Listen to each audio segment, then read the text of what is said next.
우리가 지금 계속 성경을 잘 읽어 나가고 있는데요. 이번 주하고 다음 주는 에스겔서의 말씀을 읽는 순서가 됐습니다. 선지서로 오니까 좀 읽는 것이 좀 어려워졌죠. 좀 이해하는 것도 쉽지 않고, 하지만 이 말씀들을 읽으면서 계속해서 하나님께서 때마다 주시는 은혜가 있으면 좋겠습니다. 그래서 이번 주와 다음 주에 우리가 에스겔서를 살펴보게 될 텐데, 에스겔서에서 전해주고 있는 메시지가 무엇인가 오늘 이 오후 시간에 함께 같이 살펴보았으면 좋겠습니다. 에스겔 선지자라고 하는 이 선지자가 활동하던 시기를 먼저 알고 읽으면 좋겠는데요. 에스겔 선지자는 언제 활동했던 선지자인가? 이스라엘 민족이 포로로 끌려갈 때 활동했던 선지자입니다. 그러니까 포로로 끌려가는 일들이 첫 번째, 두 번째, 세 번째 여러 차례에 걸쳐서 이렇게 포로로 끌려가게 되는데, 그 이스라엘의 유다 나라의 마지막 왕이라고 할 수 있는 시드기야 왕 때 하나님의 부름을 받아서 그래서 활동했던 선지자, 그러니까 어쩌면 가장 암울한 시기에 활동했던 선지자라고 할 수 있을 것 같습니다. 그러고 보면 지금 이 시기가 에스겔 시대랑 비슷한가요? 어떤가요? 비슷할 수 있어요. 비슷할 수 있어요.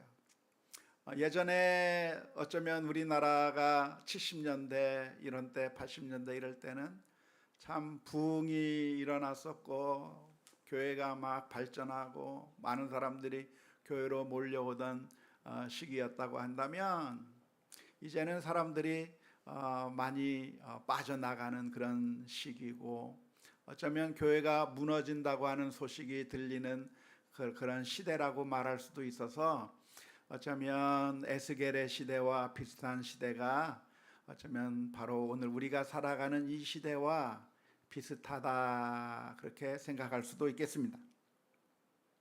그런 시기에 하나님께서는 에스겔 선지자에게 나타나셔서 에스겔 선지자를 부르시고, 그리고 소명을 주어서 하나님의 말씀을 전하게 하신 것이죠.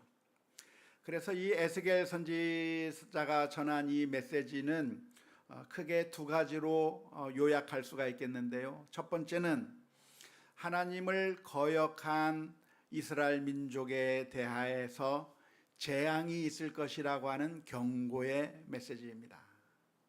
지금 어쩌면 이스라엘 민족, 유대 민족들은 하나님에게서 떠나버린 사람들이라고 할 수가 있겠습니다. 다른 신을 섬기고 하나님의 말씀을 거역하고 있는 유대의 민족인데, 그 유대 민족들을 향한 하나님의 심판의 메시지, 하나님의 재앙의 메시지가 에스겔 선지자를 통해서 전파되고 있는 것입니다. 그런데 우리가 늘 발견할 것이 있다고 한다면, 하나님의 메시지는 늘 이런 심판의 메시지만 있는 것이 아니고 무슨 메시지까지 같이 따라옵니까? 회복의 메시지까지 따라오는 것이죠. 축복의 메시지까지 함께 따라오는 겁니다. 그 옛날 아담과 하와가 선악과를 먹고 범죄하게 되었을 때 그들을 저주하시면서 남자에게, 여자에게, 그리고 뱀에게 저주를 내리시면서 하나님의 심판을 선언하는 이야기가 나오는데, 그 하나님의 심판을 선언할 때에도 무슨 이야기가 포함되어 있습니까? 구원의 메시지가 포함되어 있는 것이죠. 여자의 후손이 그 뱀의 머리를 깨부술 거라고 하는 그런 약속의 메시지가 함께 포함되어 있었던 것과 마찬가지로 에스겔 선지자를 통해서 들려주는 메시지가 무엇이냐면 심판의 메시지요, 경고의 메시지지만, 그러나 회개하고 돌아오는 자들 가운데 또한 하나님께서 이스라엘 민족을 다시 일으키시고 회복시켜 주겠다고 하는 그 회복의 메시지가 동시에 있는 것을 알 수가 있겠습니다. 1장에서부터 3장까지는 에스겔 선지자를 부르시는 이야기, 에스겔 선지자에게 사명을 주는 이야기가 기록되어 있습니다. 1장에서부터 3장까지. 그리고 4장에서부터 24장까지는 예루살렘의 멸망이 다가왔다라고 하는 그런 심판의 메시지가 기록되어 있습니다. 거기까지가 이스라엘 민족 예루살렘에 대한 심판의 메시지인데요, 그 뒤부터는 내용이 조금씩 달라집니다. 25장에서부터 32장까지는 주변 이방 민족들에 대한 심판의 예언들이 기록되어 있습니다. 그러니까 이스라엘을 힘들게 했고 괴롭게 했던 그 이방 민족들에 대한 심판의 메시지가 기록되어 있고, 뿐만 아니라 마지막 33절에서부터 48장까지는 33장에서부터 48장까지는 새로운 소망에 대한 메시지가 기록되어 있는 것이죠. 그래서 우리는 늘 어디에 소망을 둘 수 있는가? 하나님에게 소망을 둘 수 있는 겁니다. 하나님께서 회복시키시고 구원해 주시는 것에 소망을 걸며 하나님을 바라볼 수 있게 만드는 메시지가 에스겔서의 메시지라고 할 수가 있겠습니다.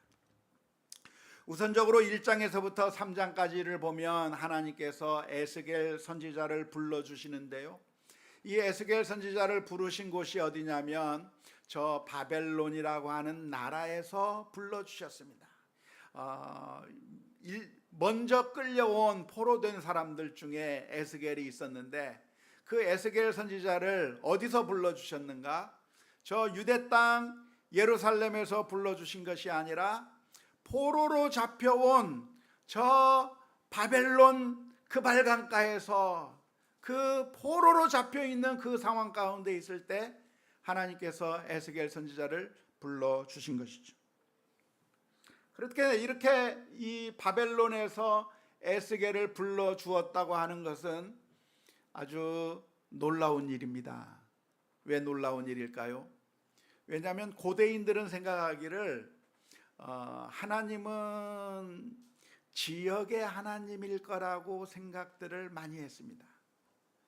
그러니까 고대인들의 생각이에요. 성경적인 생각이 아니라 고대인들의 생각은 무엇이냐면 이 세상에 신들이 많이 있는데, 하나님들이 많이 있는데 그 하나님마다 잘 활동할 수 있는 지역이 있다고 생각을 한 것이죠. 산에 하나님이 있고, 골짜기에 하나님이 있고, 강에 하나님이 있고, 바다에 하나님이 있어서, 그래서 산에 하나님의 도움을 받으려고 한다면, 산 위에서 전쟁을 한다면 그 산의 하나님 때문에 승리하게 될 것이지만, 그 산의 하나님을 믿고서 전쟁을 하는데 어디서 전쟁을 하느냐? 평지에서 전쟁을 하면 진단 말이에요. 그러니까 고대인들의 생각은 뭐냐면 이 신이라고 하는 것이 항상 지역과 맞물려 있는 신들이다라고 생각을 하게 되는 것이죠. 그래서 많은 이방인들이 여호와 하나님을 어떻게 생각했는가? 여호와 하나님은 예루살렘의 하나님이요, 유다 땅 그 예루살렘 그 성전의 하나님이라고 생각을 하게 된 것이죠. 그런데 그 예루살렘 성전은 이제 무너져 가고 있고, 그 하나님이 활동할 수 있는 그 예루살렘 성전이 아닌 저 바벨론에 끌려간 이스라엘 민족들은 여호와 하나님의 도움을 받지 못할 거라고 생각하고 있었을 겁니다. 그런데 놀랍게도 그 하나님께서 이 에스겔 선지자를 불러주실 때 어디서 불러주시는가? 그 바벨론에서 불러주시는 거예요. 바벨론의 그 발강가에서 있는 그 에스겔을 불러주시면서, 그래서 그에게 사명을 주시고 하나님의 말씀을 전하라고 하는 이 엄청난 일들을 보여주셨는데, 이걸 통해서 하나님께서 나타내 주신 것이 무엇이냐면, 하나님은 어떤 하나님이세요? 무소부재하신 하나님이라. 하나님이 어떤 하나님이세요? 안 계신 것이 없으신 하나님이라. 이 세상의 거짓 신들은 이것 때문에 안 되고 저것 때문에 안 되고, 여기는 강이라서 안 되고, 아침이라서 안 되고, 저녁이라서 안 되고, 밤이라서 안 되고, 안 되는 조건들이 너무나도 많은 게 이 세상의 가짜 신들의 모습이지만, 하나님은 어떤 하나님이신가? 하나님은 안 계신 곳이 없으신 하나님이시오. 어디서든지 계신 그 하나님이라고 하는 사실을 보여주신 것이 바로 이 에스겔을 불러주시는 이 소명의 이야기를 통해서 우리가 다시 한번 확인하게 되는 것이죠. 그래서 오늘 우리가 이 에스겔서의 말씀을 보면서 우리가 믿는 하나님이 어떤 하나님인가를 다시 한번 기억할 수 있으면 좋겠습니다. 어쩌면 우리가 지금은 그래도 신앙생활하기가 괜찮은 시대에 우리가 살아가고 있다고 생각을 합니다. 그렇습니까? 안 그렇습니까? 그래요. 왜요? 지금 이렇게 아름다운 예배당이 있고, 이렇게 좋은 주차장이 있고, 와, 모든 것이 갖춰져 있고, 이 더운 여름에 시원한 예배당에 앉아서 예배 드릴 수 있다고 하는 것이 얼마나 좋은지 몰라요. 하지만 우리들의 삶 가운데 어떤 일이 있을 것인가? 이런 일이 안 일어났으면 좋겠지만 어떤 일이 있을 거냐면은, 우리가 예배당을 빼앗겨서 그냥 길가에서 예배를 드려야만 하는 상황이 생길 수도 있어요. 아니, 이미 경험을 했잖아요. 어쩌면 우리는 예배 처소를 찾을 수도 없는 곳에 있을 수도 있어요. 어쩌면 우리가 자유를 빼앗기고 나라를 빼앗기고, 그래서 우리는 고통 가운데 있을 그런 상황이 생길 수도 있어요. 하지만 하나님은 어떤 하나님이신가? 성전에 매여 있는 하나님이 아니라, 장소에 매여 있는 하나님이 아니라, 우리가 어느 곳에 있든지 하나님은 우리와 함께 계시는 하나님이에요. 그 옛날 요셉이 아버지의 집에 있을 때에도 하나님께서 그에게 꿈으로 소망을 보여주셨던 그 하나님이, 그가 저 애굽 땅 보디발의 집에 들어가서 노예로 살게 될 때는 하나님이 안 계셨는가? 아니요, 하나님께서 이 요셉과 함께 하심으로 요셉이 하는 모든 일들마다 형통케 하신 하나님. 억울하게 감옥 속에 들어가게 되어서 감옥에 처박혔을 때 거기는 하나님이 도우심이 없는가? 아니요, 그 감옥 속에서도 요셉과 함께 하셔서 꿈을 해석해 주시고 놀라운 일들을 베풀어 주신 그 하나님이신 것이죠. 오늘 아침에 우리가 함께 말씀을 나눴습니다마는, 그렇기 때문에 이 세상의 모든 것들이 다 없어진다고 해도, 이 세상의 모든 것들이 다 망가지고 좌절돼 버리고 실패해 버리고 수고하고 공들였던 것들이 다 무너진다고 할지라도, 그것이 우리에게 절망이 아니라 우리에게 여전히 소망이 있다고 하는 사실을 바라보며 믿음으로 살아가는 우리 모두가 다 될 수 있기를 주님의 이름으로 축원합니다. 힘들면 힘들수록 그게 뭐예요? 비싼 놀이기구예요. 이해를 못해 하셨어요? 힘들면, 아프면 아플수록 더 비싼, 인기 많은, 스릴 많은 놀이기구가 됩니다. 그래서 그 구원의 하나님, 그 옛날 에스겔에게 나타나셨던 하나님이 우리의 하나님이라고 하는 사실을 믿고 의지하며 믿음으로 승리해 나갈 수 있기를 주님의 이름으로 축원합니다.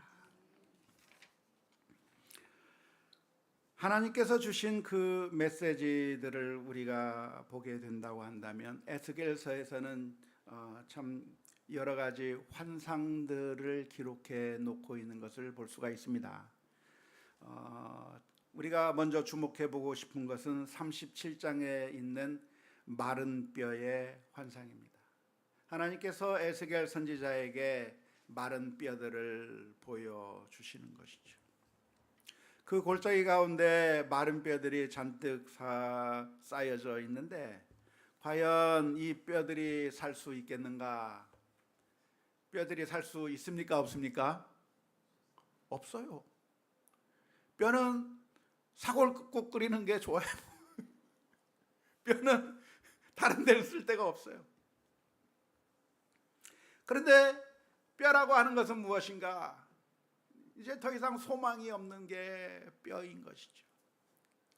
그런데 하나님께서 그 마른 뼈들을 보여주신 다음에 그 마른 뼈들에게 생기를 불어 넣어 주시니까 그 뼈들이 움직이기 시작하는 겁니다. 살이 붙기 시작하는 겁니다. 그리고 군대가 되는 그런 엄청난 환상을 보게 되는 것이죠. 근데 이 뼈가 무엇을 나타내는 것일까요? 그것은 어쩌면 이스라엘의 현재 모습을 나타냈다고 할 수가 있겠습니다. 지금 이스라엘의 모습이 무엇입니까? 완전히 망해버린 것이죠. 이방 민족에 의해서 완전히 멸망당하고 아무런 소망도 없고 이제는 노예 생활을 할 수밖에 없는, 그야말로 어떤 소망을 우리가 가질 수 있겠는가? 아무런 소망도 없는 그 에스겔 시대의 이스라엘 민족의 모습들을 보여주는 것입니다. 그래서 어쩌면 모든 유대 민족들이 절망 가운데 있었을 겁니다. 하지만 하나님께서는 이 마른 뼈의 환상을 보여주시면서 이 마른 뼈들이 소망이 없지만 하나님께서 다시 생기를 불어넣어주면 살아나게 되고 움직이게 되고 군대가 되는 것과 마찬가지로 우리 인생들에게는 소망이 없지만, 그러나 누구에게 소망을 걸 수가 있어요? 하나님께 소망을 걸 수가 있는 것이고, 하나님께서 우리를 다시 살리시면 우리가 힘을 얻고 다시 일어설 수 있다고 하는 그 소망을 보여주신 것이죠. 그리고 그 일이 어디서 이루어집니까? 우리 주님을 통해서 이루어진 것이죠. 사실 우리의 인생이라고 하는 것은 죄로 인해서 죽었던 인생들입니다. 우리는 죄로 말미암아 더 이상 소망이 없던 사람들이었습니다. 하지만 예수님께서 십자가 위에서 못 박혀 죽으심으로 말미암아, 그리고 그 보혈의 피를 흘려주심으로 말미암아 우리를 영원한 죽음에서부터 다시 살려내시고, 전에는 죽었던 우리를 이제는 하나님의 군대로, 하나님의 장병으로 삼아주시는 그 놀라운 일이 예수님을 통해서 이루어지게 된 것이죠.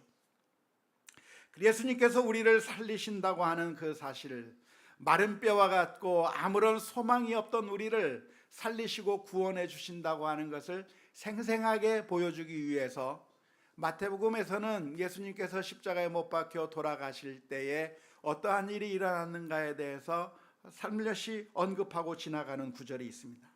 마태복음 27장 50절에서부터 53절의 말씀에 보면 이런 말씀이 있습니다. 예수께서 다시 크게 소리 지르시고 영혼이 떠나시니라. 이에 성소 휘장이 위로부터 아래까지 찢어져 둘이 되고 땅이 진동하며 바위가 터지고 무덤들이 열리며 자던 성도의 몸이 많이 일어나되, 예수의 부활 후에 그들이 무덤에서 나와서 거룩한 성에 들어가 많은 사람에게 보이니라. 예수님께서 십자가에 못 박혀 죽으실 때 일어났던 한 장면, 그냥 무시할 수도 있는 이 장면이 기록되어 있는데요, 예수님의 죽음으로 더불어서 죽었던 자들이 살아난 거예요. 이게 무엇의 성취죠? 바로 에스겔서의 환상이 성취된 이야기인 것이고, 또 이 이야기가 바로 우리들을 살리시는 그 주님의 그 역사를 보여주는 이야기일 것입니다. 오늘 우리들에게 소망이 있다고 한다면 주님을 바라보면서 주여 우리들에게 생기를 불어넣어 주시고 다시 살아날 수 있는 힘을 주옵소서. 우리의 연약한 것들을 다 깨끗이 씻기시고 다시 일어날 수 있게 해 주옵소서. 이 성취하신 예수님의 그 놀라운 것을 바라보며 주님을 더욱더 바라보아야 될 줄로 믿습니다. 두 번째로 38장에서부터 39장에 보면 곡의 전투가 나옵니다. 곡과 마곡의 전투가 나오는데요, 이것은 요한계시록에도 다시 등장하는 내용이라고도 할 수가 있겠습니다. 메삭과 두발을 통치하는 마곡의 왕 곡이 여러 이방 나라 군대들을 모아서 총사령관이 되어서 공격해오는 전투의 환상을 보여주고 있는 것이죠. 그래서 그런 전투를 보여주고 있는데, 이러한 것을 통해서 사탄의 공격이 우리에게 항상 있을 수 있다고 하는 것을 기억하며 우리가 영적인 전투에서 승리하며 살아가야 된다고 하는 그런 교훈을 우리가 얻을 필요가 있겠습니다.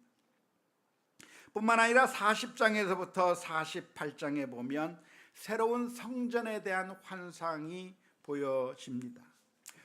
에스겔 선지자가 보는 환상 가운데 새로운 성전이 만들어지는 것을 보게 되는 것이죠. 그 성전을 에스겔이 보았을 때 기뻤을까요? 어떤 느낌을 가졌을까요? 정말 깜짝 놀랐겠죠. 왜냐하면 지금 저 유대 땅에 있던 솔로몬이 지은 성전은 어떻게 되었습니까? 지금 무너져 내리고 있는 거예요. 바벨론 나라가 공격해 들어와서 예루살렘 성전을 파괴시키고 있는 겁니다. 그래서 하나님께 나아가던 그 장소, 하나님께 번제를 드리면서 나아가던 그 예루살렘 성전이 무너져 버리고 이제는 더 이상 하나님께 나아갈 수도 없고 더 이상 하나님의 은총을 받을 수도 없는, 이제는 그 성전이 무너져 버리는 그런 시대에 도달하게 되었는데, 그런데 놀랍게도 하나님께서는 에스겔에게 새로운 성전의 환상을 보여주시면서 무엇을 이야기해 주는 것입니까? 성전이 무너진다고 해서 걱정하지 마라. 왜냐하면 하나님께서 새로운 성전을 만들어 주시겠다 말씀해 주시는 거죠.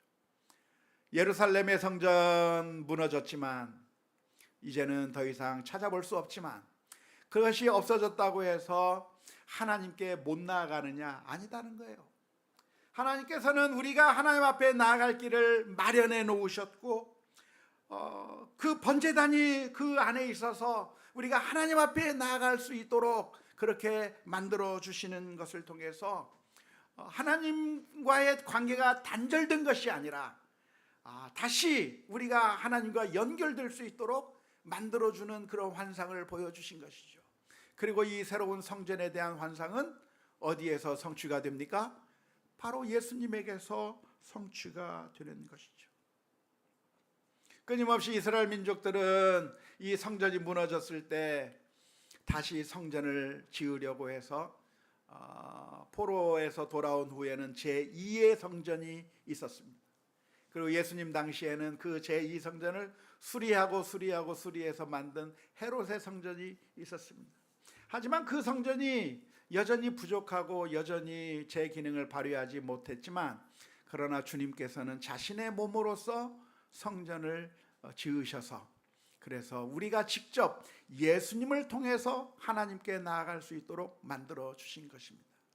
예수님께서 이런 말씀을 해주셨습니다. 요한복음 2장 19절의 말씀에 예수께서 대답하여 이르시되 너희가 이 성전을 헐라 내가 사흘 동안에 일으키리라. 사실 그 당시에 있었던 예루살렘 성전은 타락해버렸고, 그리고 잘못된 종교 지도자들의 탐욕의 수단이 되어버렸고, 그것에서 참된 예배가 드려지는 것이 아니라 거기서 온갖 참 좋지 못한 모습들이 너무나도 많이 일어나고 있는데, 예수님께서는 그 성전 다 무너뜨려 버려야 된다고 말씀하시는 거죠. 그래서 테이블을 뒤집어 버리고 또 동전 바꾸는 자들을 다 쫓아내 버리시고 이 성전들은 무너져 버려야 된다, 이곳에서 예배가 드려질 수 없다고 하면서 무너뜨리고 시면서 하시는 말씀이 내가 성전을 사흘 만에 다시 짓겠다 하시면서 예수님의 몸으로서 성전을 짓고, 우리가 이 세상 제단을 통해서 하나님께 나가는 것이 아니라 예수님을 통해서 하나님께 나아갈 수 있도록 만들어 주신 것을 통해서 이 예언이 성취된 것입니다. 뿐만 아니라 그 성전에서는 생수의 강이 흘러내렸는데요. 생수의 강이 흘러서 그 생수의 강이 점점 불어나고 그 생수의 강에서 많은 것들이 다시 살아나는 역사가 생겼어요. 죽었던 물고기들이 살아나고 그곳에서 많은 생명들이 다시 생명을 얻는 그런 생수의 강이 흘러나는 그런 환상을 보여주었는데, 이 환상 역시 누구에게서 성취가 됩니까? 예수님을 통해서 성취되게 되는 것이죠. 사마리아 수가성 여인을 만난 예수님께서는 이런 말씀을 해주셨습니다. 요한복음 4장 14절의 말씀에 내가 주는 물을 마시는 자는 영원히 목마르지 아니하리니 내가 주는 물은 그 속에서 영생하도록 솟아나는 샘물이 되리라. 또한 요한복음 7장 37절에서부터 38절의 말씀에 이렇게 말씀해 주셨습니다. 명절 끝날 곧 큰 날에 예수께서 서서 외쳐 이르시되 누구든지 목마르거든 내게로 와서 마시라. 나를 믿는 자는 성경의 이름과 같이 그 배에서 생수의 강이 흘러나오리라 하시니 그랬습니다. 에스겔 선지자가 보았던 그 성전에서부터 생수의 강이 흘러나와서 모든 사람들을 먹이고 마시게 하고 적시고 다 살아나게 만드는 그 역사, 그걸 소망으로 바라보게 되었는데 그 소망이 예수 그리스도 안에서 성취되는 모습을 보게 됩니다. 그리고 마지막 48장에서는 다시 이스라엘 민족에게 땅을 분배하는 장면들을 볼 수가 있겠는데요. 이스라엘 민족이 가나안 땅을 빼앗겨 버리고 이제는 모든 것을 다 잃은 것 같지만 다시 회복하게 될 거라고 하는 그 예언, 사실은 그것이 단순히 요즘 이스라엘 사람들이 말하는 그런 시오니즘으로 유대인들이 다시 가나안 땅에 간다는 이야기가 아니라 사실은 우리 성도들이 저 하늘나라의 유산을 받을 수 있도록 우리를 만드신다고 하는 그 예언을 이 에스겔서의 말씀을 통해서 보게 됩니다. 이 말씀들을 우리가 이해하는 것은 쉽지는 않겠지만 말씀을 읽는 가운데 이러한 모습들이 예수님을 통해서 이루어지고 이러한 그 환상들이 우리의 성도들의 삶 가운데 이루어질 거라고 하는 사실을 기억하면서 은혜를 많이 받으시는 그런 한 주간 또 그 다음 주간 될 수 있기를 주님의 이름으로 축원합니다.